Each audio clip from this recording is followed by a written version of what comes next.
Every time Stancy Nesby looks in the rearview mirror, she can't help but wonder if she's about to be pulled over. Everybody needs to put themselves in my shoes and know that this could happen to them. A 30-year-old single mom with 4 kids who holds 2 jobs working as a nurse's assistant, life was hard enough before her problems with police. It's made it really hard for me to smile and be the normal person that I felt like I was at first. It started 4 years ago when Stancy was pulled over for speeding in the Bay Area. She admitted going too fast, but couldn't understand why she was being arrested. I ended up going to jail that day. They didn't believe anything I was saying. It turned out Stancy had a warrant for her arrest. The police databases showed she'd been busted for cocaine possession here in San Francisco's seedy Tenderloin district back in 1999, but that she never showed up for court appearances. Stancy had to spend 3 days in jail. The problem, she was innocent. Police later confirmed it when her fingerprints didn't match the real suspect who had used Stancy's name. I've had nightmares about this. She says police told her they'd fix the problem, but 2 months later, Stancy was arrested again, this time at her home in Berkeley.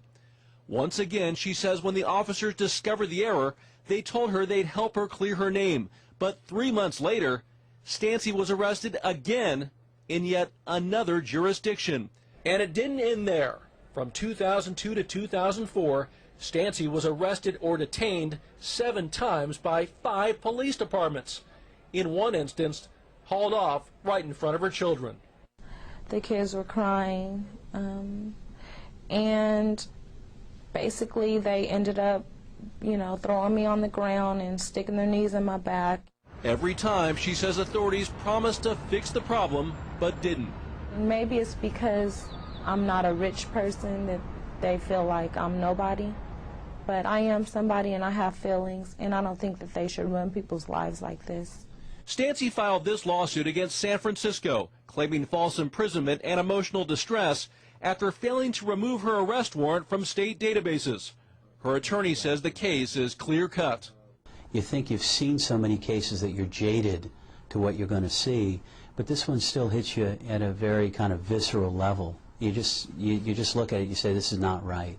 The city says it's not responsible for correcting faulty arrest warrants. It also notes that Stancy was never arrested in San Francisco, but concedes she was wronged. This is something that I don't think you would wish on your worst enemy. You pray it doesn't happen to you. No one has taken responsibility for Stancy's ordeal. The courts ruled against her twice. Her attorney says he'll appeal to the state Supreme Court if necessary. Bureaucracies don't change because people wake up and want to make them more efficient. They generally change because they're forced to take responsibility for something that they're doing that they shouldn't be doing. I just can't believe that people that are supposed to be helping, people that are supposed to protect and serve, would actually hurt somebody who's innocent. Even though a judge dismissed her lawsuit, the court asked the DA to remove the warrant from the database, which finally cleared her name. Still, she can't help looking in the rearview mirror. Dan Simon, CNN, San Francisco.